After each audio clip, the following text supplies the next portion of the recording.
কর্ম এবং ফল। মানুষের স্বভাব হলো এটাই যে তিনি নিজের প্রত্যেক পরিশ্রমের প্রতিফল প্রার্থনা করেন। বেশিরভাগ সময় এই ফলাফলের চিন্তা করতে করতে, কল্পনা করতে করতে উনি কর্ম করতে থাকেন যে আমি এই কাজটা করলে এই ফল পাবো। সেই সব কল্পনা করতে থাকেন যা না তার হাতে আছে, না আছে অধিকার, আর না আছে নিয়ন্ত্রণ। উনি শুধু নিজের কর্ম করতে পারেন। উনি কি ফল পাবেন তা তার হাতে কখনোই নেই। তাই আপনিও শুধুমাত্র কর্ম করতে থাকুন, ফলের চিন্তা করবেন না। মনে রাখবেন, শিকড় এবং শাখা যেভাবে একে অপরের সাথে জড়িয়ে, সেইভাবেই একে অপরের সাথে জড়িয়ে কর্ম এবং ফল। যেরকম কর্ম আপনি করবেন সেরকম ফল আপনি অবশ্যই পাবেন। তাই এই ফলের আশায় কর্মের সময় কখনোই নষ্ট করবেন না, কারণ যে ব্যক্তি সময় নষ্ট করেন, সময় সেই ব্যক্তিকে অবশ্যই নষ্ট করে দেয়। কর্ম করুন নিঃস্বার্থভাবে, ফলের চিন্তা করবেন না, আর আমার সাথে ভালোবেসে বলুন রাধা রাধা। কাল, আজ এবং কাল। আমাদের সমগ্র জীবন এই তিনটির আশেপাশেই ঘুরতে থাকে। আমরা সবসময় বিগত সময়ের বিষয়ে ভাবতে থাকি। অতীতে যদি আমাদের দ্বারা কোনো ভুল হয়, সেই বিষয়ে ভেবে ভেবে আমরা সবসময় অনুতাপ করতে থাকি। এটা উচিত নয়। দেখুন, অতীতের থেকে শিক্ষা লাভ করা অত্যন্ত আবশ্যক, কিন্তু সেই ভুল যাতে আবার না হয় সেই কাজটা কিন্তু আপনাকে বর্তমানেই করতে হবে, তাই না? দ্বিতীয় কথা, আমরা সবসময় ভাবি আগামী দিনের বিষয়ে, ভবিষ্যতের বিষয়ে। আমরা ভাবি যে কাল করে নেব, আজ এই কাজ করতে পারছি না, কোনো ব্যাপার নয়, কাল করে নেব। আজ কাজটা শুরু করতেই পারলাম না, কোনো ব্যাপার নয়, কাল করে নেব। আজকের দিনটাই ভালো ছিল না, কোনো ব্যাপার নয়, সেটা কাল করে নেব। ব্যাপারটা বুঝুন, আপনি নিজের সময় নষ্ট করছেন। দেখুন, এই যে কাল, তা কখনোই আপনার হাতে আসবে না। তাই যে কাজ করতে চান সেটা আজকেই করুন, অন্তত শুরুটা করুন। কারণ এই আগামী সময়, তা সবসময় আপনার থেকে এক কদম আগে থাকবে, একদিন এগিয়ে থাকবে। জানেন কেন? কারণ এই কাল আপনার জন্য অপেক্ষা করবে না, সেই জন্য আপনিও এর জন্য অপেক্ষা করবেন না। যা করার তা আজকেই শুরু করুন। কারণ যে বর্তমানে নিজের ভিত স্থাপন করেন না, ভবিষ্যৎকালে তার সুন্দর শক্তিশালী ভবন কখনো নির্মাণই হয় না। আসুন আর আমার সাথে ভালোবেসে বলুন রাধা রাধা। ধৈর্য। এই ধৈর্য কি কোনো গুণ, কোনো অনুভূতি, কোনো দৃষ্টিভঙ্গি? আমার জন্য ধৈর্য এক বাহন। আপনি হয়তো ভাবছেন, এই কেমন বাহন? বাহন তো ঘোড়া হতে পারে, হাতি হতে পারে, উটও হতে পারে, কিন্তু ধৈর্যকে বাহন বানানো মানে? চলুন আপনাকে একটা কথা বোঝাই। পৃথিবীতে এমন কোনো বাহন নেই যে তার আরোহীকে আছড়ে ফেলেনি। সেটা উট হোক বা হাতি হোক বা ঘোড়া হোক, চলতে চলতে কখনো নড়বড় করেই বসে। তারপর সেই আরোহী পরে কারোর পায়, তারপর পরে তার নিজের নজরে। কিন্তু ধৈর্যরূপী বাহন কখনো কাউকে ফেলে না, কখনো না। না সেই আরোহী কারোর পায়ে পড়ে, আর না তো নিজের নজরে। কারণ ধৈর্য আপনাকে বিবেক প্রদান করে, বিবেক আপনাকে পরিকল্পনায় সাহায্য করে, আর পরিকল্পনা প্রদান করে আপনাকে শক্তি, আপনার লক্ষ্যের দিকে অগ্রসর হওয়ার। বুঝলেন? ধৈর্যকে সঙ্গে রাখুন, নিজেকে আরো ধৈর্যশীল করে তুলুন। এই ধৈর্যের সাহায্যে আরোহণ করে দেখুন কিভাবে এই বাহন আপনাকে আপনার গন্তব্যে পৌঁছে দেবে। রাধা রাধা। কথায় বলা হয়, জীবনে ভালোবাসাই হলো সুখের মূল। এটা সত্য। এবার প্রশ্ন হলো এটাই যে এই ভালোবাসা কার সাথে করা উচিত? যদি আপনি কিছুক্ষণের জন্য সুখ পেতে চান, তাহলে ভালোবাসুন নিজের রুচি মতো। যদি আপনি কিছুদিনের জন্য সুখ পেতে চান, ভালোবাসুন নিজের বন্ধুদের। যদি আপনি কয়েক মাসের জন্য, কয়েক বছর বা অনেক বছরের জন্য সুখী হতে চান, তাহলে ভালোবাসুন নিজের পরিবারকে, মাতা পিতা, নিজের সন্তান, স্বামী স্ত্রী, নিজের আত্মীয়দের। কিন্তু যদি আপনি চিরকালের জন্য সুখী হতে চান, তাহলে ভালোবাসতে হবে শুধু নিজের কর্মগুলিকে। কারণ সম্পর্ক যেমনই হোক না কেন, কখনো না কখনো ভেঙে যাবেই। এই সংসার হলো এমনই যে যাদের সঙ্গ আমরা পাই, তাদের সঙ্গ একদিন ত্যাগ করতে হয়। শুধু কর্মই হলো এমন এক সঙ্গ যা কখনো আপনাকে ত্যাগ করবে না। আপনার মৃত্যুর পরেও এই কর্ম আপনাকে বাঁচিয়ে রাখবে। তাই সবসময় মনে রাখবেন, এই কর্ম ধর্ম মনে করে পালন করা উচিত।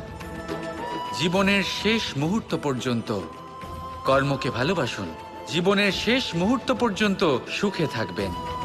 আর আমি তো সবসময় বলি, শুধু কর্ম করতে থাকো, ফলের চিন্তা করো না।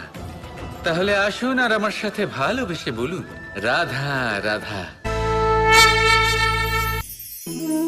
জীবনে ক্ষমা চাওয়া তাও কিছুটা সহজ, ক্ষমা করতে পারা অত্যন্ত কঠিন।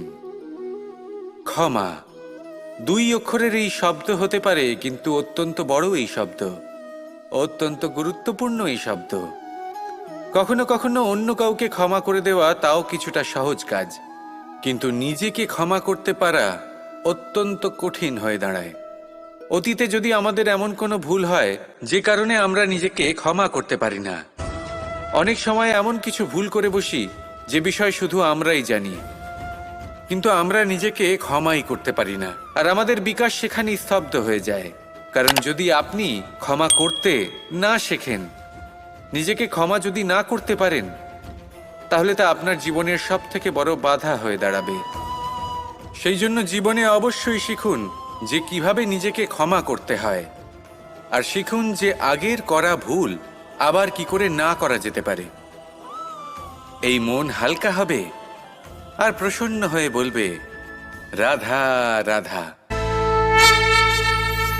আমি অনেক মানুষকে এটা বলতে শুনেছি যে মানুষ মানেই ভুলের বাক্স, মানুষ নাকি ভুলে ভর্তি পুতুল। আর এটাই সত্যি। দেখুন, ভুল কার দ্বারা হয় না, প্রত্যেকের দ্বারা হয়। আর একটা নয়, অনেক ভুল হয়। কিন্তু মনে রাখবেন, তাদের বস্ত্রতেই কাদা লাগে যারা কাদা পরিষ্কার করার প্রচেষ্টা করেন। তাহলে যেখানে চেষ্টা আছে সেখানে ভুল তো হবেই। এবারে যদি আপনি কোনো নতুন সংকল্প করতে যান, কোনো বড় কাজ করতে যান, আর আপনার দ্বারা কোনো ভুল হয়ে যায়, তাহলে কোনো ব্যাপার নয়, তার জন্য পস্তাবেন না। নিজের ভুলটাকে চিনুন, তাকে বুঝুন, তাকে শুধরাবার চেষ্টা করুন। আর সব থেকে জরুরি কথা, নিজের ভুল থেকে শিখুন। তাদের হাত থেকেই রক্তপাত হয় যারা কাঁটার মধ্যে লুকোনো ফুলকে খোঁজার চেষ্টা করে। তাই মনে রাখবেন, যে জীবনে কোনো ভুল করেনি সে জীবনে নতুন কিছু করার কোনো চেষ্টাও করেনি। এই ভুল আপনার সব থেকে বড় শিক্ষক। তাই সেটাতে দুঃখী হবেন না, তার জন্য পস্তাবেন না। এই ভুলকে সম্ভ্রম করতে শিখুন। তারপর দেখবেন আপনি নিজেকে জীবনে আরো শিখরে নিয়ে যাবেন। রাধা রাধা। প্রশান্তি জড়িত নিদ্রা মানুষের জীবনের একটা অত্যন্ত গুরুত্বপূর্ণ সুখ এবং প্রয়োজনীয়তাও। দেখতে গেলে এই সংসারের প্রত্যেক পশু পাখি, প্রত্যেক জীব অবশ্যই নিদ্রা প্রাপ্ত করেন। কিন্তু মানুষ, যার মধ্যে বিচার বিবেচনা করার শক্তি অন্যদের থেকে অনেক বেশি, তার কিন্তু ঘুমের কিছু সমস্যা অবশ্যই হয়। কি বলেন, তাই তো? এবার এর কারণ কি? চিন্তা। এবার চিন্তা আমাদের সবার জীবনে আছে। আমরা সকলে জানি যে চিন্তা কখনো আমাদের সাহায্য করে না, তাও আমাদের জীবনে আছে। কেন? চিন্তার মাধ্যমে কি কখনো কোনো সমস্যার সমাধান হয়েছে? অর্থের চিন্তা করলে কি অর্থ লাভ হয়? ভবিষ্যতের চিন্তা করলে কি ভবিষ্যৎ ঠিক হয়ে যায়? স্বাস্থ্যের চিন্তা করলে কি স্বাস্থ্য নিজে থেকেই ঠিক হয়? হয় না। তাহলে এই সব কিছু থেকে আমাদের একটা ছোট্ট শিক্ষা অবশ্যই লাভ করা উচিত। আপনিও আপনার কাঁধ থেকে চিন্তার এই বোঝা নামিয়ে ফেলুন। আর এই সব ইচ্ছে একত্রিত হয়ে আমাদের মনে চিন্তা উৎপন্ন করে। তাই এই চিন্তাগুলিকে ত্যাগ করুন। প্রকৃতির প্রেমের ওপর বিশ্বাস রাখুন।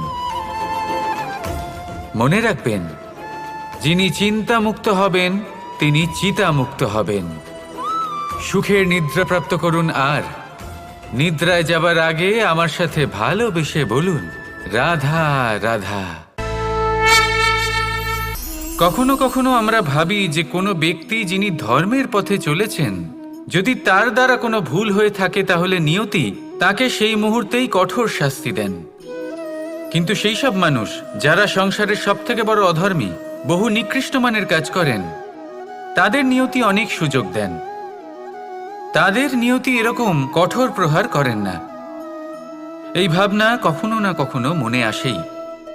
ভেবে দেখুন কেন? আসলে জীবনকে বেশিরভাগ মানুষ একভাবেই দেখে থাকেন, বিভিন্ন স্তরে একে দেখা উচিত। এবার আপনি বলুন, এই সংসারে কোনো অধর্মী কখনো প্রেরণার উৎস হতে পারেন? কখনোই নয়। যে মানুষ নিজের আত্মাকে মলিন করে ফেলেছেন, তিনি এই সংসারকে কিভাবে প্রেরণা যোগাবেন? উনি নিজেই বুঝতে পারেন না কোনটা করা উচিত, ধর্ম কোনটা। তাই নিয়তি তাকে একটা সুযোগ দেন, এটা বোঝার সুযোগ দেন যে কোনটা উচিত, কোনটা ধর্ম। সুযোগ দেন নিজের বিবেক জাগিয়ে তোলার, তাকে সুযোগ দেন নিজের অন্তরাত্মার ডাক শোনার। যখন তাতেও কাজ হয় না, তখন নিয়তির কাছে একটাই পথ বাকি থাকে, আর তা হলো মহাবিনাশ। মহাবিনাশ হয়তো দেরিতেই আসতে পারে, কিন্তু তা অবশ্যই আসবে। আর যখন মহাবিনাশ আসে, তখন মহাবিনাশের যন্ত্রণা সমগ্র মানব জীবনের যন্ত্রণার থেকে অনেক বেশি হয়। এই কথাটা সবসময় মনে রাখবেন। আর অন্যদিকে যে মানুষ ধর্মের পথে চলছেন, তার দ্বারা যদি কোনো ভুল হয়ে থাকে, তখন নিয়তি তার পরীক্ষা নেন। কিছুক্ষণের জন্য মানুষের মনে হতে পারে নিয়তি তাকে কঠোর শাস্তি দিয়েছেন, কিন্তু সময়ের সাথে আমরা সবাই দেখি যে যখন সেই মানুষ সেই পরীক্ষায় উত্তীর্ণ হন, এই সমস্ত সংসারের জন্য প্রেরণার উৎস হয়ে ওঠেন। অর্থাৎ নিয়তি প্রত্যেক মানুষকে তার কর্ম অনুসারে উচিত ফলও দেন, উচিত শাস্তিও দেন। পার্থক্য হলো শুধুমাত্র সময় আর আপনার দৃষ্টিভঙ্গির। তাই ধর্মের পথে চলুন আর আমার সাথে ভালোবেসে বলুন, রাধা রাধা।